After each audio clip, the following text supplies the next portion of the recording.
Lebih baik engkau meninggalkan ahli waris dalam keadaan mampu daripada membiarkannya dalam keadaan miskin dan menadahkan tangannya kepada orang lain. Setiap nafkah yang engkau keluarkan dengan mengharap keridhaan Allah, pastilah akan diberi ganjaran, bahkan walau sesuap makanan yang engkau suapkan di mulut istrimu. Sekian lama, Sa'ad memang hanya dikaruniai seorang putri saja. Tetapi setelah peristiwa tersebut, ia mendapatkan rezeki beberapa orang putra. Karena takutnya kepada Allah, Sa'ad sering menangis.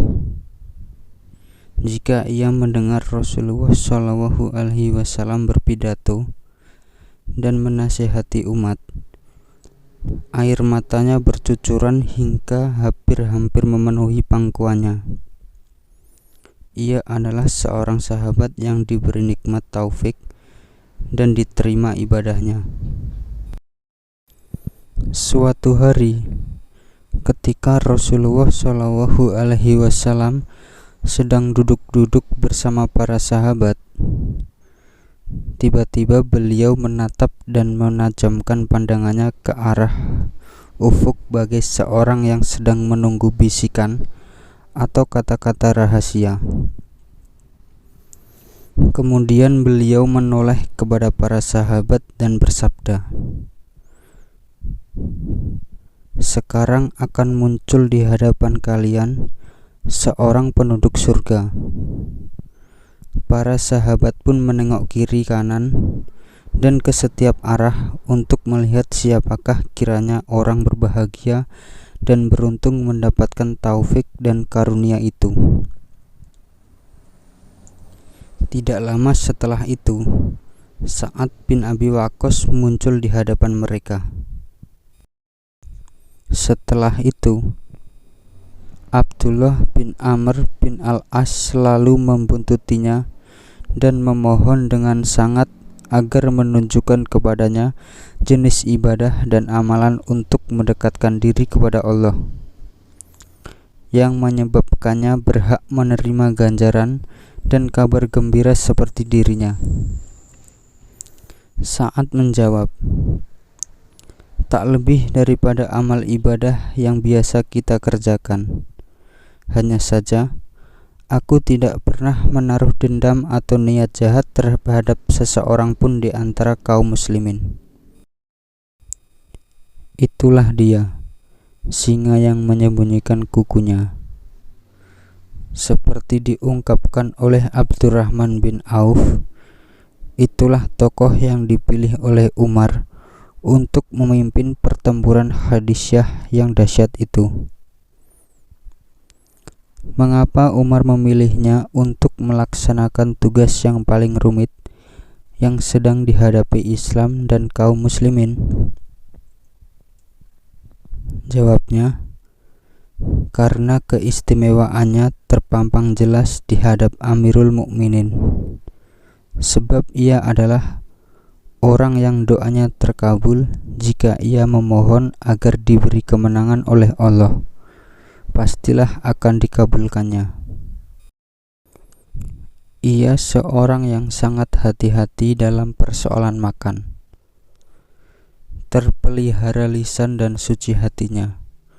Salah seorang anggota pasukan berkuda di perang Badar, di perang Uhud, dan di setiap perjuangan bersenjata yang diikutinya bersama Rasulullah SAW, lagi yang tidak dapat dilupakan oleh Umar.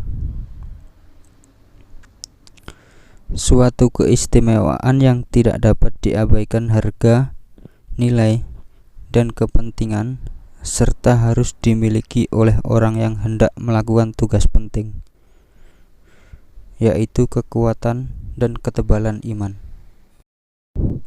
Umar tidak pernah lupa kisah Sa'ad dengan ibunya sewaktu ia masuk Islam dan mengikuti Rasulullah SAW. Ketika itu, segala usaha ibunya untuk membendung dan menghalangi putranya dari agama Allah mengalami kegagalan. Ditempuhnya segala jalan yang tidak pasti akan melemahkan semangat Sa'ad dan akan membawanya kembali ke pangkuan agama berhala dan kepada kaum kerabatnya. Wanita itu menyatakan akan mogok makan dan minum sampai Sa'ad bersedia kembali ke agama nenek moyang dan kaumnya. Rencana itu dilaksanakannya dengan tekad yang luar biasa. Ia benar-benar tidak mau menjamah makanan atau minuman apapun hingga hampir menemui ajalnya. Tetapi Sa'ad tidak terpengaruh oleh hal tersebut. Bahkan ia tetap pada pendiriannya. Ia tidak mungkin menjual agama dan keimanannya dengan sesuatu pun, bahkan walau dengan nyawa ibunya sekalipun. Ketika keadaan ibunya telah demikian gawat, beberapa orang keluarganya membawa Sa'ad ke depannya untuk menyaksikannya kali yang terakhir. Dengan hadapan hatinya akan menjadi lunak jika melihat ibunya dalam keadaan sekarat. Sesampainya di sana, Sa'ad menyaksikan suatu pemandangan yang sangat menghancurkan hatinya, seolah-olah dapat menghancurkan baja dan meluluhkan batu karang. Tetapi keimanannya terhadap Allah dan Rasul lebih unggul daripada kekerasan baja dan batu karang manapun juga. Ia mendekatkan wajahnya ke wajah ibunya dan mengeluarkan kata-kata dengan suara keras agar kedengaran olehnya.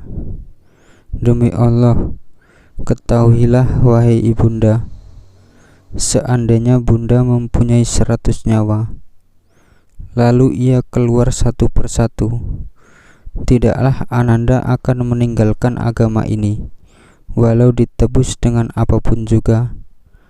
Maka terserah kepada bunda, apakah bunda akan makan atau tidak. Akhirnya ibundanya menghentikan tekadnya, dan turunlah wahyu yang mendukung pendirian Sa'ad. Allah berfirman, dan jika keduanya memaksamu untuk mempersekutukan aku dengan sesuatu yang engkau tidak mempunyai ilmu tentang itu, maka janganlah engkau menaati keduanya. Surat Luqman ayat 15. Bukankah ini betul-betul singa yang menyembunyikan kukunya? Jika demikian halnya, sangat wajar bila Amirul Mukminin dengan hati tenang memancangkan panji-panji Khadijah di tangan kanannya dan mengirimnya untuk menghalau pasukan Persia yang jumlahnya tidak kurang dari 100.000 prajurit yang terlatih dan diperlengkapi dengan senjata dan alat pertahanan yang paling ditakuti di dunia waktu itu.